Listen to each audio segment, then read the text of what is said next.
Espace TV, le 22h.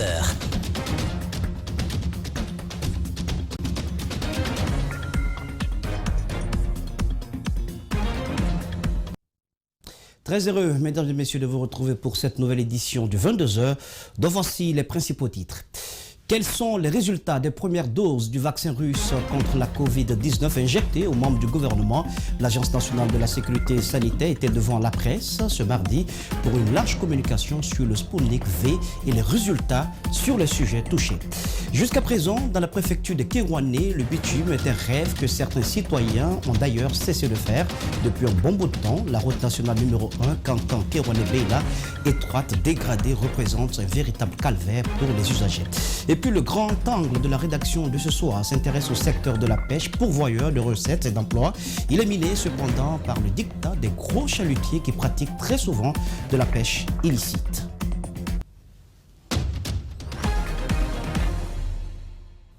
Encore une fois, bienvenue à toutes et à tous. Le vaccin russe Sputnik V est le choix de la Guinée dans sa lutte contre la Covid-19. Les premières doses sont déjà disponibles et ce sont les membres du gouvernement et quelques élus du peuple qui ont été les premiers servis. Les autorités sanitaires, quant à elles, ont témoigné de l'efficacité du vaccin ce mardi au cours d'un point de presse animé dans les locaux de l'Agence nationale de la sécurité sanitaire. Mohamed Valek Touré, Lamine Silla y était pour vous. La Guinée a entamé mercredi 30 décembre dernier la vaccination de sa population contre le coronavirus à l'aide du vaccin russe Sputnik V. Cette vaccination a dans un premier temps touché un petit nombre de volontaires d'un certain âge. Dans un point de presse animé ce mardi, le directeur général de l'Agence nationale de la sécurité sanitaire a expliqué le mécanisme. Selon Dr Sakoba Keita, le pays a besoin de plus de 2 millions de doses pour faire face à la vaccination des populations à la base. C'est bien justifié de commencer par ceux qui sont en première ligne de lutte pour qu'on puisse justifier la corporation de ça. Et deuxièmement, on a pris ceux qui occupent les postes stratégiques dans le ministère. Pourquoi? On a fait ça en tenant compte des nombres de décès et du nombre de cas qu'on a eu. Vous n'êtes pas sans savoir que les postes stratégiques ont été très affectés au début. Du 12 mars au 30 décembre 2020, la Guinée a enregistré au total 13 707 cas positifs de Covid-19 avec 13 117 guérisons et 80 décès selon les statistiques de l'Agence nationale de la sécurité sanitaire. La campagne n'est pas encore lancée, mais le gouvernement s'est mis en branle avec 60 doses de vaccins. La quantité que nous avons commandée, lorsque ça va venir, je ne dirai pas que je vais vacciner lui et puis madame, etc. On les vaccine tous en même temps. Il suffit de former beaucoup d'équipes, chacun s'occupe de ça. Tel que les campagnes en masse en Guinée, on ne met pas les préfectures en ligne. C'est toutes les préfectures qu'on atteint en même temps. La Russie jouit d'une confiance capitale dans le cadre de la fabrication des vaccins et a commencé à injecter le Sputnik V le 5 décembre dernier. Avant la Guinée, certains pays comme l'Argentine ont annoncé commencer à vacciner. Pour la méningite aussi, les anticorps contre méningite ne sont pas efficaces contre la tuberculose, ni contre Covid, ni contre la rougeole. Avec ce vaccin Sputnik, on a testé plus de 600 000 en Russie et 32 000 ceux qui suivent les nouvelles de l'Argentine, qui a eu 600 doses de vaccin Sputnik. Il reste désormais à savoir quelle va être l'attitude de la population face à cette vaccination de masse qui pourrait commencer bientôt. Dr Sakoba Keita donc sur les résultats du vaccin russe Sputnik V. Toujours dans le domaine de la santé, faut-il vraiment le rappeler, les faux médicaments pullulent dans le marché de la Guinée. Conakry, la capitale, semble en être l'épicentre. Les médicaments se vendent à la sauvette sur des étalages dans des conteneurs, le tout dans un environnement inapproprié qui rend dangereux leur prise. Face à cette situation, le secrétaire général du syndicat des pharmaciens de Guinée réagit et alerte sur les dangers des faux médicaments. Camara. Les produits pharmaceutiques font plus de mal que de bien quand ils sont mal utilisés. Cependant, en Guinée, ce secteur a besoin d'un toilettage. Les marchés parallèles, les pharmacies par terre où sont vendus des faux médicaments prennent le dessus sur les pharmacies agréées, gérées par des professionnels. Une situation qui fait réagir encore le secrétaire général du syndicat des pharmaciens de Guinée. Les faux médicaments, comme vous l'avez dit tout à l'heure, tuent plus que n'importe quelle arme au monde. Et tous les pays développés, tous les pays soucieux, n'est-ce pas, de l'avenir de leurs ressources humaines, font du secteur de la santé leur première préoccupation. Mais chez nous, voilà un secteur qui est abandonné. En 2019, le syndicat des pharmaciens réuni en commission a été reçu en audience par le président de la République. L'objectif de cette rencontre était de réglementer le secteur de la pharmacie. Des recommandations faites par le président Alpha Condé, à savoir entre autres la réduction du nombre de sociétés d'importation, l'installation de la brigade Médicrime, ne sont pas totalement effectives, regrette Dr Manizé Collier. J'ai réfléchi, je me suis dit, mais est-ce que je ne vois pas qu'un chef d'État donne des ordres et qu'on attende 2 ans, c'est-à-dire que ça tombe même dans des oubliettes. D'après le tout premier pharmacien du secteur privé en Guinée, la corruption, les pots de vin sont des mots qui empêchent l'assainissement du secteur de la pharmacie. Le secteur de la santé est corrompu. Je dis bien, le secteur de la santé est corrompu. Dr Manizé rajoute ensuite que plusieurs décès sont causés de nos jours suite à la consommation des faux médicaments par des patients. La Guinée donc à l'épreuve des faux médicaments. Le dialogue politique et social est à l'arrêt dans le pays. C'est l'impasse. Le bloc libéral fait une invite aux Guinéens à se parler pour aller à l'essentiel. Le parti dirigé par Dr Faya Milimono mène en ce moment des démarches pour la libération des prisonniers politiques et autres anonymes selon son porte-parole. Le reportage est signé Mamadou Bouléré Diallo, El Haj Mamadou Aliouba. Le bloc libéral trouve normal que les membres de la NAD revendiquent la victoire de Cellou Dalein Diallo. Le BL n'a pas pris part à l'élection présidentielle d'octobre 2020 et pour cette raison, il se réserve de commenter les revendications des compétiteurs. Pour son porte-parole, l'heure est au dialogue national. Puisque c'est acté que le président Alpha Condé est aujourd'hui président de la République, pourquoi ne pas entreprendre des démarches qui pourraient nous amener à faire libérer nos frères qui sont en prison? Voilà notre logique.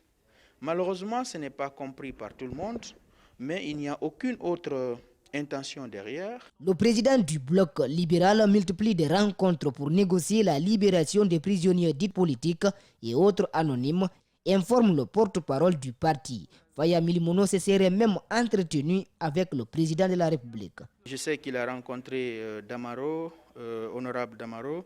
Je sais qu'il a rencontré par endroit M. Thibou. Et qu'il a aussi rencontré des personnes que vous ne connaissez pas, par exemple, qui sont dans le RPG. À ceux qui ne citent que Cellou Dalein Diallo et Alpha Condé dans le dialogue, le bloc libéral ne trouve pas nécessaire de personnaliser le débat. Le parti pense que le problème va au-delà de ces deux personnalités. S'il faut parler de l'aspect négatif de 10 ans de mandature d'Alpha Condé, il estime que l'UFDG est en partie comptable de l'échec du RPG.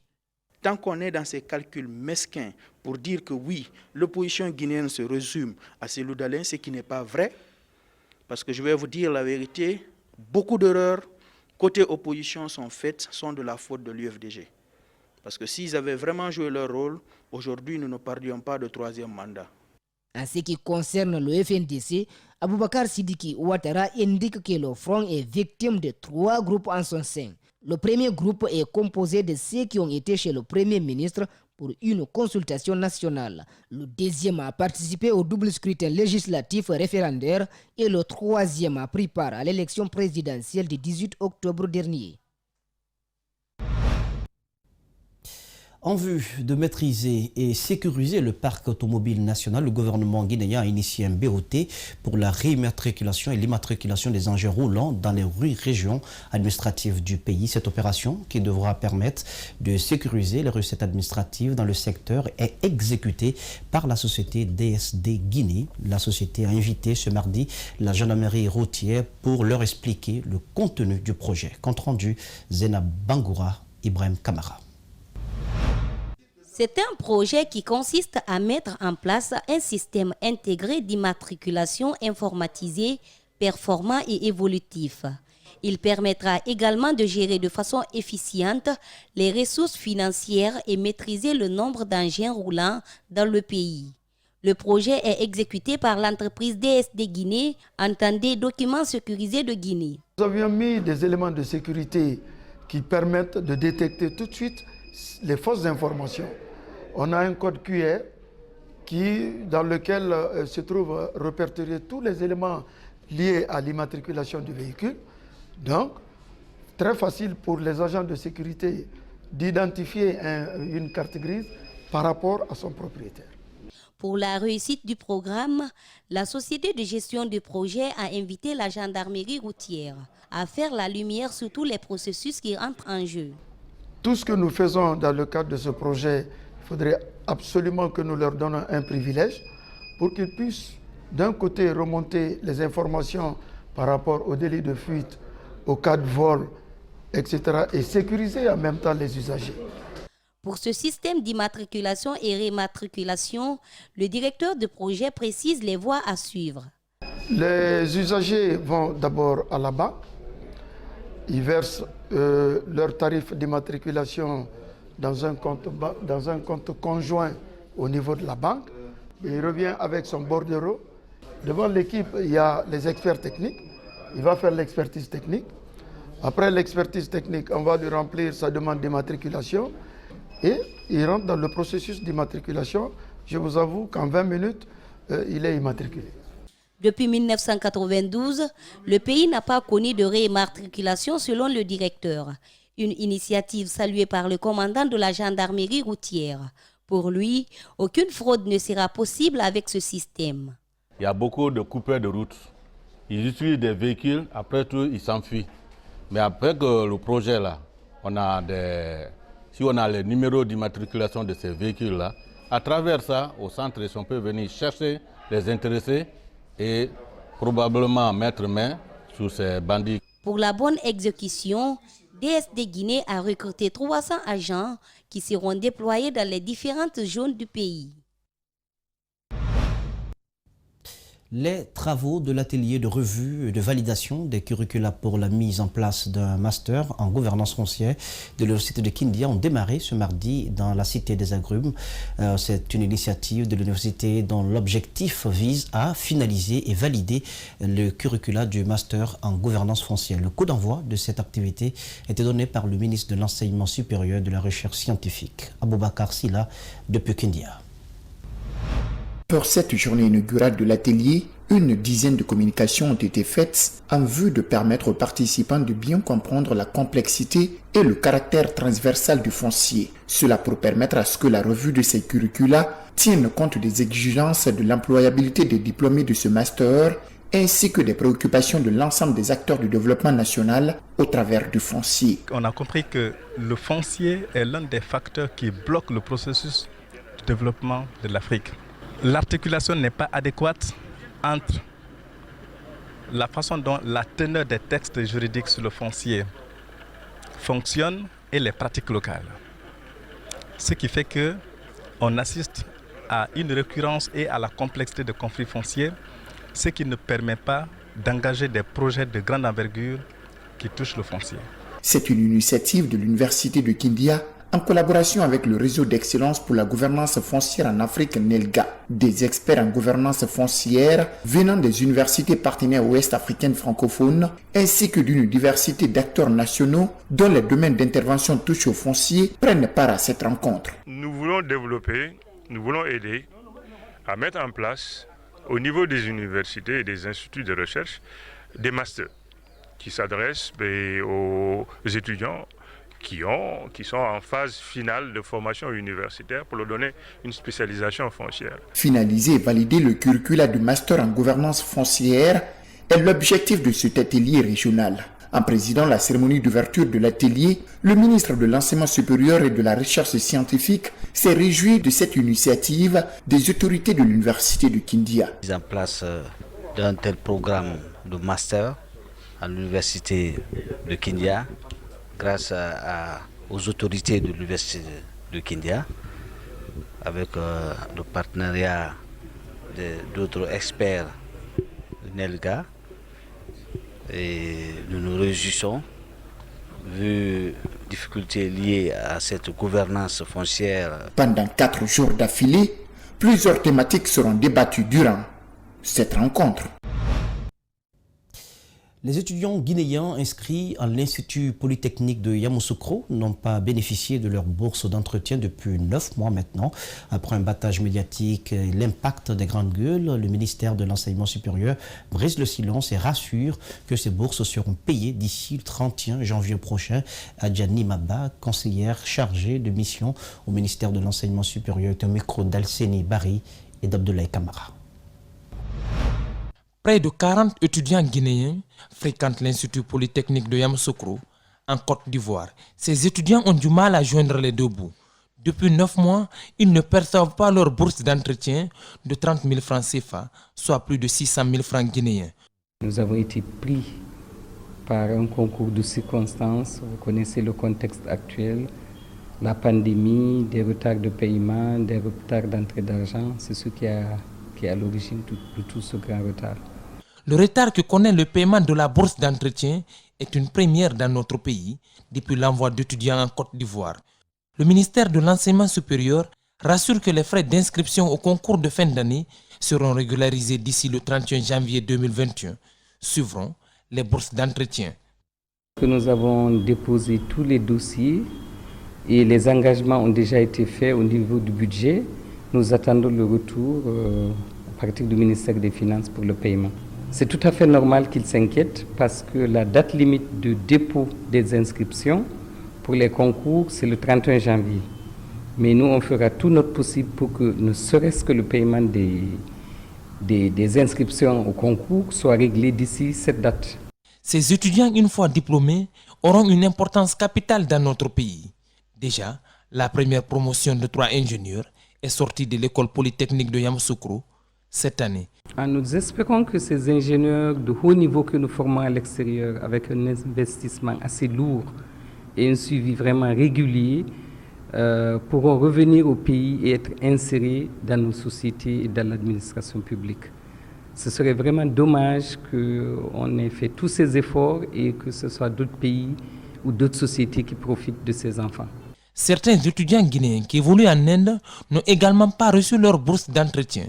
Sur la question, la conseillère estime qu'il relève de l'Office national des bourses extérieures, un office qui est chapeauté directement par la présidence de la République. Plusieurs camions sont toujours bloqués depuis 4 mois au niveau des frontières, notamment de la Sierra Leone et du Sénégal. Cette situation préoccupe l'Union nationale des transporteurs routiers de Guinée et la Fédération syndicale nationale professionnelle des transporteurs de Guinée. Ces deux structures ont entamé des discussions avec le gouvernement. Elles plaident pour la réouverture des frontières terrestres afin de permettre aux opérateurs économiques d'écouler leurs marchandises importées à partir des pays touchés. Rosaline Gotomonomo. Depuis déjà quelques mois, plus de 300 camions sont bloqués au niveau des différentes frontières. Cette fermeture a causé assez de pertes inestimables. Une situation que déplorent les transporteurs de Guinée. Le camion est stationné. Que leur pneu est pourri là où le camion est stationné avec le poids. Les chauffeurs membres d'équipage et des apprentis qui sont tombés malades, certains sont en train de mourir et manquant de nourriture avec toutes les sortes de problèmes. Et nous avons mal à cette situation. Ça fait presque 4 mois. Il y a des camions qui doivent payer chaque fin de mois aux importateurs. Nous ne pouvons pas estimer la perte qui est là pour le moment. Même si on vous dit 100 milliards, on ne peut pas. L'Union nationale des transporteurs routiers de Guinée et la Fédération syndicale nationale professionnelle des transporteurs de Guinée pensent que la fermeture des frontières n'est pas la solution contre l'insécurité. Ils proposent la création d'une commission mixte pour la fouille afin de verbaliser ceux qui seront en infraction.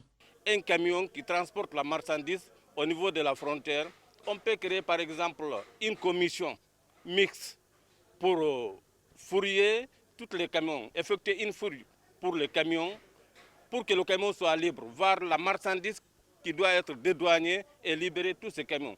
Tout camion concerné, ce que le gouvernement demande, puisqu'on dit c'est sécurité d'État, nous faisons partie. Donc nous aussi, nous défendons à ça. En ce moment, ces camions-là vont être retenus. Les chargeurs de ces camions vont prendre la responsabilité ou le propriétaire de ces camions.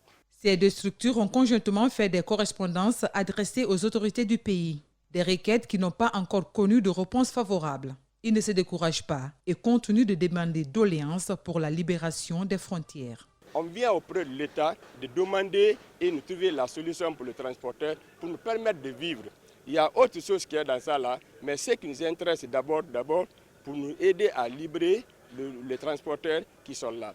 Des camions bloqués aux différents postes frontaliers. Ce sont plusieurs opérateurs économiques qui importent à partir de Dakar qui attendent leurs marchandises à Conakry. Entre les camions et la route, il n'y a pas de cloison étanche. Et là, nous parlons de route. La route nationale numéro 1, Kankan-Kérouané-Beila, n'a jamais connu de bitume. Étroite, dégradée, les usagers éprouvent d'énormes difficultés. Quant à la voirie urbaine de Kérouané, inutile d'en parler. Le projet de voirie urbaine, démarré il y a 4 ans, est à l'arrêt. Jusqu'à présent, à Kérouané, le bitume est encore un rêve. Mamadou Kalisso, à Bokoriakourma. À vue d'œil, elle a l'air d'une piste rurale, très étroite. C'est quasiment une fois une voie. Mais ne vous trompez pas, nous sommes sur une route nationale. La RN1, Kankan-Beila, vit à Kérouané. Elle fait près de 300 km et n'a jamais connu de bitume. Ici, les usagers souffrent le martyre. Pour le comprendre, nous l'avons pratiqué.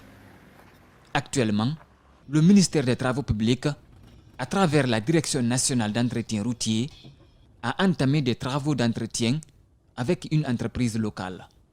Ce, en attendant de trouver un bailleur pour sa reconstruction. Cap sur la voirie urbaine de Kérouané. La ville devrait bénéficier de 10 km, démarré il y a plus de 4 ans. Avec l'entreprise Guiter, le projet Somnol, aux grandes dames des citoyens. Depuis fort longtemps, nous on entend le nom de goudron, mais jusqu'à maintenant, là où nous sommes, même quelques centimes, il n'y en a pas. Non, on est fatigué. C'est l'État, on attend l'État. On ne peut pas forcer l'État, mais en tout cas, la population a besoin. Les citoyens broient la poussière pendant la saison sèche et la boue pendant l'hivernage.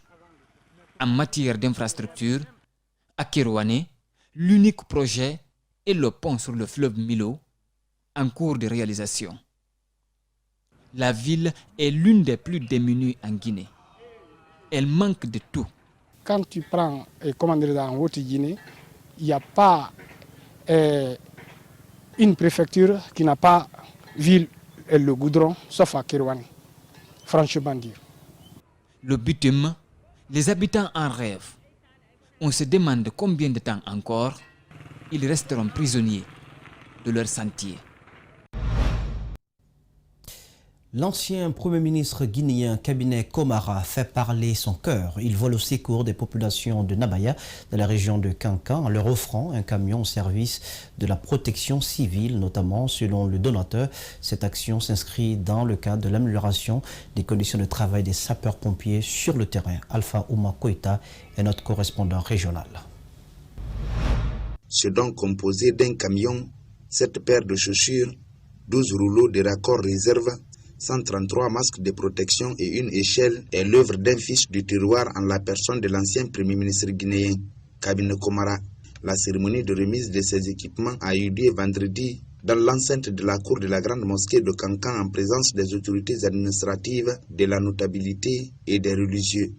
Kankan est grand, Kankan s'étend, Kankan a besoin d'être protégé à tout point de vue. Et la protection civile est un élément important, parce qu'il n'y a rien de plus tragique que de voir un incendie se déclarer dans une maison, dans un foyer, dans un marché, qu'on ne puisse pas l'éteindre. Donc nous avons des pompiers, des sapeurs-pompiers qui sont équipés, qui sont expérimentés, bien formés, mais leur manque des équipements.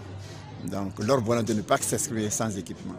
Donc ceci vient juste supporter leur action et c'est à eux que nous devons rendre hommage pour le travail remarquable qu'ils font et contribuer par ce modeste équipement. Il comprend un véhicule et beaucoup d'équipements, de façon à ce qu'ils puissent vraiment être à mesure de répondre. Nous ne le souhaitons pas, mais des centaines qui peuvent se déclarer n'importe où dans la ville de Kankan. Après avoir se réjoui du geste, Le maire de la commune urbaine de Kankan s'est à son tour engagé au nom de ses pairs à accompagner le service de la protection civile de Kankan pour l'entretien et le fonctionnement de cet engin.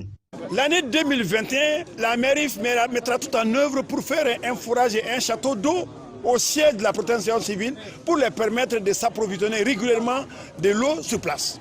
Ça va être fait, Inch'Allah. Le carburant, ils le savent. La mairie est là pour l'entretien et le carburant. Nous allons faire tout pour que vraiment ces choses-là soient à leur disposition pour que cet engin fonctionne normalement. Nous allons le faire. Poursuivant, Mouridiakité Kolofon invite les autres fils ressortissants de Nabaya à emboîter les pas de l'ancien Premier ministre. Chacun peut faire un peu. Nous demandons aux autres également d'emboîter ces pas pour nous permettre d'atteindre les objectifs du développement et de la croissance que nous envisageons. Pour sa part, le chef service incendie et de secours de Kankan entend utiliser cet appareil à la satisfaction de la population. Cet engin sera utilisé à bon escient parce que ce n'est pas venu pour accompagner qui que ce soit au marché, c'est venu pour la population de Kankan. Et en temps réel, nous y serons présents. Et Monsieur l'Excellence, Monsieur Komara, a laissé son nom dans l'histoire. Et il y a assez de ressortissants de Kankan qui peuvent faire encore. Donc je leur demande de nous assister. La rencontre a pris fin par des prières et bénédictions dites par Elhaj Karamo Bangali Kaba, l'inspecteur régional de la Ligue islamique et grand imam de la grande mosquée de Kankan, en faveur de la paix et de la quiétude sociale dans notre pays. Un geste salutaire du Premier ministre cabinet Komara. Et pour preuve que ce don vient à point nommé dans la même localité, un appartement de 5 chambres et tout son contenu sont partis en fumée. C'est le bilan donc d'un incendie d'origine inconnue pour l'heure qui s'est produit ce week-end dans la commune urbaine de Kankan. Les victimes en appellent à la clémence du chef de l'État et de son épouse Adjadjane Kaba. C'est aux environs de 18h ce samedi lorsque cet appartement de 5 chambres, un salon et une douche ainsi que tout leur contenu ont été réduits en cendres par un incendie d'origine inconnue survenu au quartier Mbalia dans la commune urbaine de Kankan. Le drame s'est produit à un moment où aucun membre de la famille n'y était. J'étais parti au décès de mes beaux-parents, l'autre qui se trouve au quartier 5 francs, l'autre se trouve au quartier Bordeaux. J'étais parti là-bas. Dès que je viens, j'ai trouvé tous mes objets sont tout brûlés. Ce que j'ai aujourd'hui, sauf que la façon que je suis assise comme ça, là où je suis, grâce à Bordeaux. J'ai mes enfants ici, mais alhamdoulilah, ils n'ont rien eu. Personne n'est mort, personne n'est blessé. Mais quand même, tout est brûlé. Hein. Tous mes habits et tous les habits de mes enfants, l'argent que j'avais encore avec ma machine à coudre et avec mon congélateur, il y a 4 chambres qui ont le lit. Tout est gâté. Le commandant adjoint du service de la protection civile de Kankan explique ces dégâts par le fait que la population ne fasse appel aux sapeurs-pompiers que lorsqu'elle se voit dans l'incapacité de maîtriser le feu. Selon nos investigations, l'origine du feu reste inconnue jusqu'à présent. Parce qu'il n'y avait pas de courant, il n'y avait pas de panneau solaire ici. Quand nous sommes venus, on a trouvé la maison était complètement incendiée. S'ils nous appellent à temps, on peut venir à temps. Mais si la population dit de commencer à éteindre, quand ils sont fatigués maintenant, d'appeler les sapeurs-pompiers, vraiment on va venir à retard. Cependant, capitaine Sankumba Fadiga met 3 numéros à la disposition des citoyens de Nabaya pour tout éventuel cas d'incendie. Dès qu'il y a du feu, ce que je veux dire à la population de Kankan, il faut nous faire appel. Quand on a appelé, on va venir à temps. On a un numéro vert, 18, mais ça c'est à Conakry. Mais on a des numéros personnels, 629 00 01 81, 629 0001 80. Ne sachant plus à quel sens se vouer, les sinistrés en appellent à la clémence du chef de l'État et de la première dame, Adjadjane Kaba Condé. Alpha Condé, à cause de bon Dieu, il faudra m'aider tout, j'ai perdu tout. Rien. L'appel que je lance aujourd'hui, surtout président professeur Alpha Condé, et avec ma copine, la première dame, Adjadjane Kaba. La maison qui est en train de voir comme ça, c'est ma maison. Je n'ai pas de possibilité. de gâter ça, de réparer ça. Vous le savez sûrement, beaucoup d'entre vous le vivent, les traditionnels tourteaux du courant électrique ont repris de plus belle. Les délestages persistent et créent des scènes de revendication par endroits, comme ce fut le cas à Yimbaya, Fabon, dans la commune de Matoto. Ce matin, des citoyens ont battu le pavé pour réclamer leur nouveau transformateur. Ils ont été dispersés par la suite par des agents des forces de l'ordre. Djene Bemba Koulibaly, Ibrahima Sori Soba. Ils étaient des jeunes garçons et filles, des femmes et des hommes, ce mardi matin, tous en colère contre le délestage dans leur ménage depuis quelques jours. Tout ce qu'ils demandent aujourd'hui, c'est leur transformateur.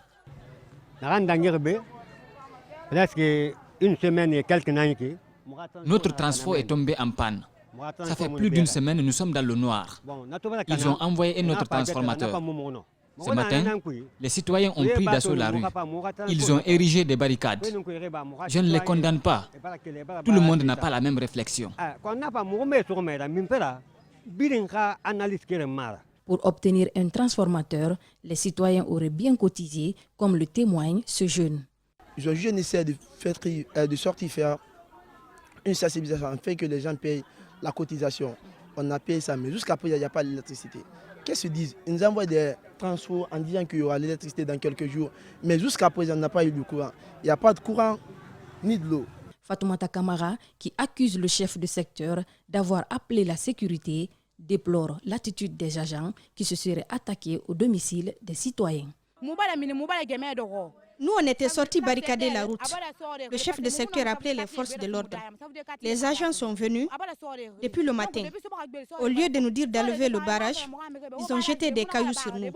La voiture de notre imam était garée ici. Ils l'ont gâtée. Ils ont tout cassé. Ma soeur était couchée dans la maison malade. Ils l'ont fait sortir et ils ont tout gâté dans la maison. Mon enfant aussi était arrêté à côté. Ils l'ont frappé. Ensuite, il a fait une crise. À l'image de plusieurs quartiers de la capitale, cette localité connaît régulièrement des délestages ces derniers temps. Pour l'heure, les citoyens de Yimbaya Faban gardent leur mal en patience dans un noir indescriptible.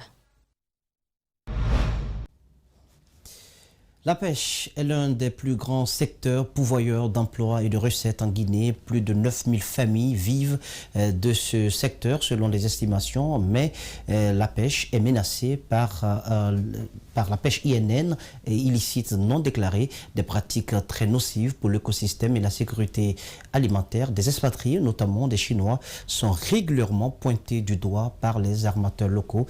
Mamadou Kalisso, Lamine Gerassi, Brahma Awal Kamara nous signent ce grand angle de la rédaction d'Espace TV.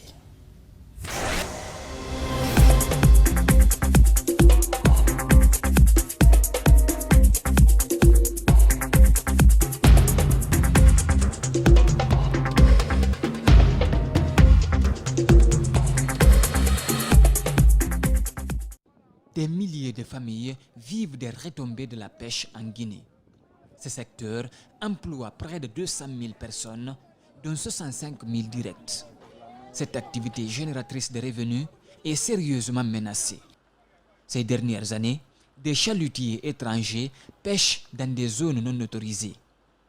Ces gros navires s'invitent dans les zones réservées aux pêcheurs artisanaux à la recherche de poissons très prisés. Les accrochages deviennent récurrents. Les barcos, les Chinois, les Tinkies, encore là, tous les bateaux là, à la mer ici. Je suis Rasta, je dis la vérité. Ils nous empêchent, ils nous coupent notre corde, notre barco qui travaille à la mer, et coupe ça à la mer. Et vient sans poisson, rien. On ne voit rien. Parfois, tous les jours, c'est comme ça. Vraiment, les bateaux qui sont là-bas, les Chinois là, ils sont empêchés trop. Notre barque là, c'est cher quoi. Tous les barques là, une barque ça coûte 200 000 €. Donc si les Chinois gâtent ça, ça va faire difficulté. Les dépenses sont énormes. Les poissons se raréfient. Les pertes s'enchaînent. Les pêcheurs tirent sur la sonnette d'alarme. Ah, c'est difficile. Les marées qui a passé là, nous sommes dépensés 4 500 000. Donc les marées là sont venus 2 millions. Ils sont perdus à 2 400 000. Tu as vu, ça qui nous empêche comme ça. Donc c'est ça même. Qu'est-ce que vous demandez à l'État, au gouvernement?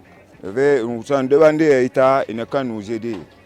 Les Chinois, là, ils sont trop sauvés là-bas. Auparavant, le secteur de la pêche était subventionné par l'État guinéen. Mais, depuis l'arrivée du président Alpha Condé au pouvoir, cette subvention a été supprimée, regrette cet armateur. Dès lors, des expatriés chinois et coréens ont repris la main et imposent leur dictat aux pêcheurs locaux. Depuis que l'État s'est retiré au niveau de la pêche artisanale ou de la pêche en général, ces Coréens et Chinois se sont installés. Et ce sont eux maintenant qui donnent le filet, le moteur aux pêcheurs artisans pour travailler pour eux. Pour que le pêcheur puisse partir pêcher pour les vendre leurs poissons. Donc, c'est dans cette optique-là que tous les problèmes sont en train de venir et tout le monde maintenant parle maintenant de Coréens et Chinois. Il n'y a plus d'organisation maintenant, c'est eux qui commandent.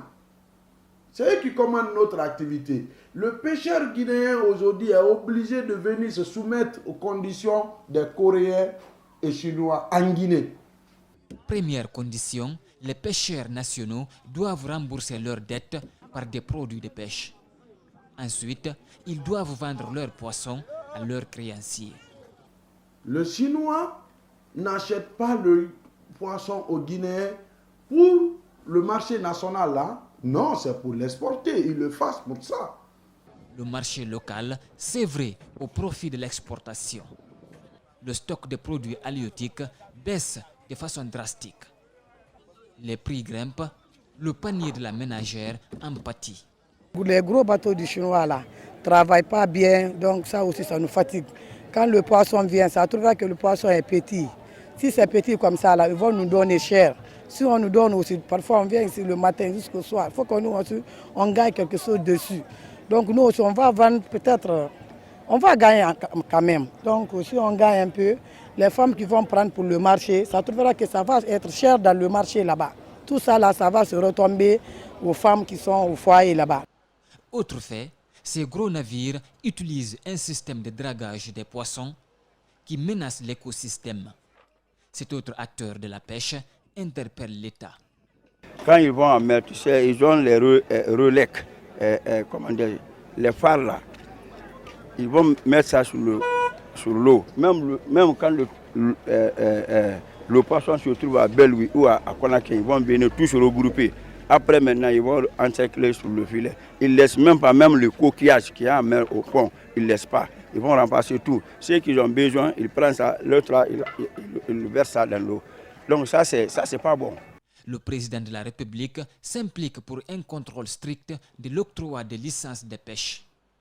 Ceux qui n'ont pas pu avoir des licences de pêche industrielle ont migré vers la pêche artisanale avancée, avec les mêmes chalutiers utilisés dans la pêche industrielle. Cet armateur parle d'une concurrence déloyale. Une concurrence déloyale parce qu'ils ont les moyens, ils ont pu corrompre. On les a intégrés dans le plan de pêche de 2021. Et quand vous parcourez dans ce plan de pêche, leur zone d'intervention est inclue dans notre zone d'activité. Or, on dit avancée, donc ils sont entre la pêche industrielle et la pêche artisanale. Ils ne doivent pas être dans notre zone. Vu leur activité inclue dans notre zone de pêche, ça nous cause d'énormes problèmes. Dans le plan de pêche annuel 2021, il est mentionné que la pêche artisanale avancée est exclusivement réservée aux nationaux. Sur le terrain, son application fait défaut.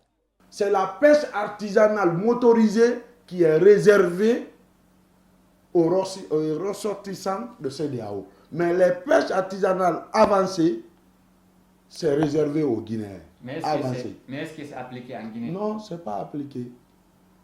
Ce n'est pas appliqué. Il y a toujours des prêtres, non. Tout ce qui est écrit dans le plan de pêche n'est pas respecté. N'est pas respecté.